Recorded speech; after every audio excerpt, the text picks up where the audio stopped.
The Body Ritual Among the Nacirema by Horace Minor.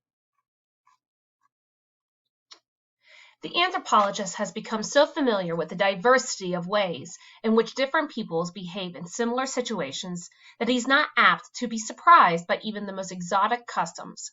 In fact, if all the logically possible combinations of behavior have not been found somewhere in the world, he is apt to suspect that they must be present in yet some undescribed tribe. This point has, in fact, been expressed with respect to clan organization by Murdoch.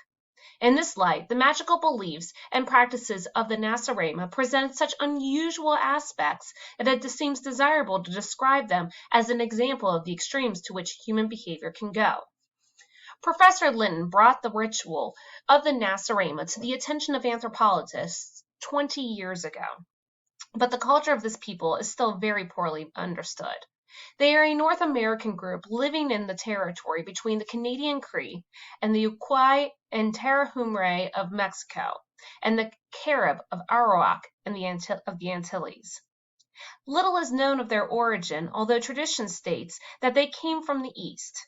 According to the Nacirema mythology, their nation was originated by a culture hero, Nacirema, who is otherwise known for two great feats of strength, the throwing of a piece of wampum across the river Potomac, and the chopping down of a cherry tree in which the spirit of truth resided. Nacirema culture is characterized by highly developed market economy, which has evolved in a rich natural habitat, which much of the people's time is devoted to economic pursuits. A large part of the fruits of these labors and considerable portion of the day are spent in ritual activity. The focus of this activity is the human body, the appearance and health of which loom as a dominant concern in the ethos of the people. While such a concern is certainly not unusual, its ceremonial aspects and associated philosophy are unique. The fundamental belief underlying the whole system appears to be that the human body is ugly and that its natural tendency is to debility and disease. Incarcerated in such a body, man's only hope is to avert these characteristics through the use of powerful influences of ritual and ceremony. Every household has one or more shrines devoted to this purpose. The more powerful individuals in the society have several shrines in their house, and, in fact, the opulence of a house is often referred to in terms of the number of such ritual centers it possesses. Most houses are of wattle and daub construction, but the shrine rooms of the more wealthy are walled with stone. Poorer families imitate the rich by applying pottery plaques to their shrine walls. While each family has at least one such shrine, the rituals associated with it are not family ceremonies, but are private and secret. The rites are normally only discussed with children, and then only during the period when they are being initiated into these mysteries. I was able, however, to establish sufficient rapport with the natives to examine these shrines and to have the rituals described to me. The focal point of the shrine is a box or chest which is built into the wall. In this chest are kept the many charms and magical potions without which no native believes he could live. These preparations are secured from a variety of specialized practitioners. The most wonderful of these are the medicine men, whose assistance must be rewarded with substantial gifts. However, the medicine men do not provide the curative potions for their clients, but decide what the ingredients should be and then write them down in an ancient and secret language. This writing is understood only by the medicine men and by the herbalists, who, for another gift, provide them the required charm. The charm is not disposed of after it has served its purpose, but is placed in the charm box of the household shrine. As these magical materials are specific for certain ills, and the real or imagined maladies of the people are many, the charm box is usually full of to overflowing. The magical packets are so numerous that people forget what their purposes were and fear to use them again. While the natives are very vague on this point, we can only assume that the idea in retaining all the old magical materials is that their presence in the charm box before which the body rituals are conducted will in some way protect the worshiper. Beneath the charm box is a small font. Each day, every member of the family in succession enters the shrine room, bows his head before the charm box, mingles sorts of holy water in the font, and proceeds with them a brief rite of ablution. The holy waters are secured from the water temple of the community, where the priests conduct elaborate ceremonies to make sure the liquid is rightly pure. In the hierarchy of magical practitioners and below the medicine men are in prestige are specialists whose designation is best translated holy mouth men. The Nacirema have an almost pathological horror of and fascination with the mouth, the condition of which is believed to have a supernatural influence on all social relationships. Were it not for the rituals of the mouth, they believe that their teeth will fall out, their gums bleed, their jaws shrink, their friends desert them, and their lovers reject them. They also believe that a strong relationship exists between oral and moral characteristics. For example, there is a ritual ablution of the mouth for children, which is supposed to improve their moral fiber. The daily body ritual performed by everyone includes a mouth rite. Despite the fact that these people are so punctilious about the care of the mouth, this rite involves a practice which strikes the uninitiated stranger as revolting. It was reported to me the ritual consists of inserting a small bundle of hog hairs into the mouth, along with certain magical powers, and then moving the bundle in a highly formalized series of gestures. In addition to the private mouth rite, the people also seek a holy mouth man once or twice a year. These practitioners have an impressive set of paraphernalia, consisting of a variety of augurs, awls, probes, and prods. The use these objects in the exorcism of the evils of the mouth involve almost unbelievable ritual torture of the client. The holy mouth man opens the client's mouth and, using the above-mentioned tools, enlarges any holes which decay may have created in the teeth. Magical materials are put into these holes.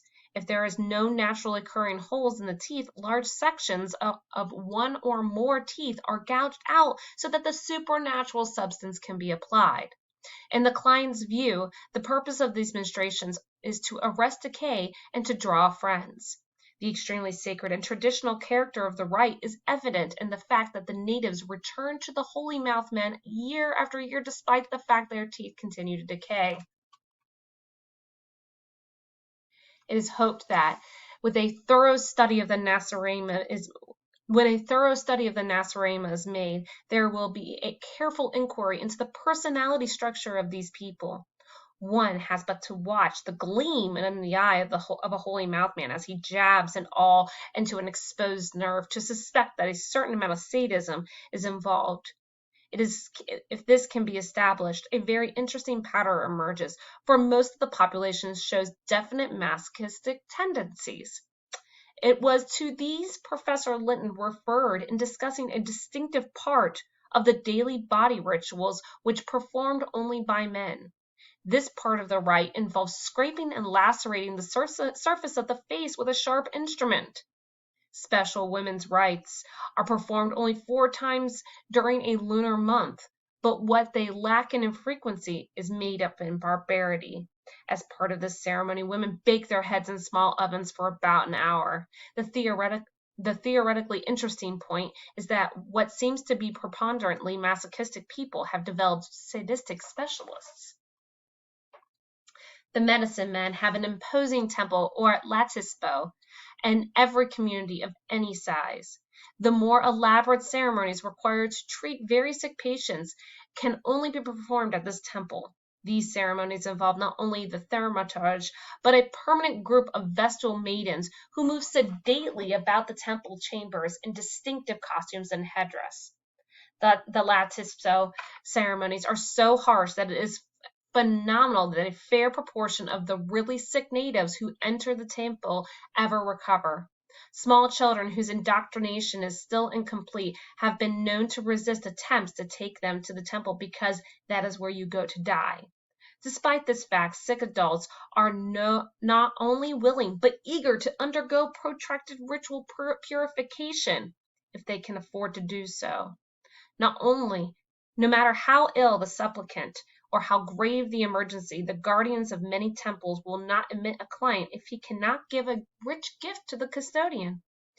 Even after one has gained admission and survived the ceremonies, the guardians will not permit the neophyte to leave until he makes still another gift. The supplicant entering the temple is first stripped of all his or her clothes, and every day the Nacirema avoids exposure of his body and its natural functions. Bathing and exoratory acts are performed only in the secrecy of the household shrine, where they are ritualized as part of the body rituals. Psychological shock results from the fact that the body secrecy is suddenly lost upon entry into the latispo. A man whose own wife has never seen him in an extraordinary act suddenly finds himself naked and assisted by a vestal maiden while he performs his natural functions into a sacred vessel. This sort of ceremonial treatment is necessitated by the fact that the excerata are used by a diviner to ascertain the course and nature of the client's sickness. Female clients, on the other hand, find their naked bodies are subjected to scrutiny, manipulation, and prodding of the medicine men. Few supplicants in the temple are well enough to do anything but lie on their hard beds. The daily ceremonies, like the rites of the holy mouth men, involve discomfort and torture. With ritual precision, and the vestals awaken their miserable charges each dawn and roll them about on their beds of pain while performing ablutions in the formal movements of which the maidens are highly trained. At other times, they insert magic wands in the supplicant's mouth or force him to eat substances which are supposed to be healing. From time to time, the medicine men come to their clients and jab magically treated needles into their flesh. The fact that these temple ceremonies may not cure or may even kill the neophyte in a way decreases the people's faith in the medicine men. There remains one other kind of practitioner known as a listener. This witch doctor has the power to exorcise the devils that lodge in the heads of people who have been bewitched. The Nacirema believe that parents bewitch their own children. Mothers are particularly suspected of putting a curse on children while teaching them the secret body rituals. The counter magic of the witch doctor is unusual in its lack of ritual. The patient simply tells the listener all of his troubles and fears, beginning with the earliest difficulties he can remember. The memory displayed by the Nacirema in these exorcism sessions is truly remarkable. It is not uncommon for the patient to bemoan the rejection he felt upon being weaned as a babe, and few individuals even see their troubles going back to the traumatic effects of their own birth. In conclusion, mention must be made of certain practices which have their base in native aesthetics, but which depend upon the pervasive aversion to the natural body and its functions. There are ritual fasts that make fat people thin, and ceremonial feasts to make thin people fat. Still, other rites are used to make women's breasts larger if they are small and smaller if they are large. General dissatisfaction with breast shape is symbolized in the fact that the ideal form is virtually outside the range of human variation. A few women afflicted with almost inhuman hypermammary development are so idolized that they make a handsome living by simply going from village to village and permitting the natives to stare at them for a fee. Reference has already been made to the fact that the excretory functions are ritualized, routinized, and relegated to secrecy. Natural reproductive functions are similarly distorted. Intercourse is taboo as a topic of scheduled as an act. Efforts are made to avoid pregnancy by the use of magical materials or by limiting intercourse to certain phases of the moon. Conception is actually very infrequent. While pregnant, women dress so as to hide their condition. Partition takes place in secret without friends or relatives to assist, and the majority of women do not nurse their infants. Our review of the ritual life of the Nacirema has certainly shown them to be a magical ridden people. It is hard to understand how they have managed to exist so long under the burdens which they have imposed themselves, but even such exotic customs as they take a real meaning when they are viewed with the insight provided by the Malkoninsky. He wrote, looking from far above, from our high places of safety and the development of civilization, it is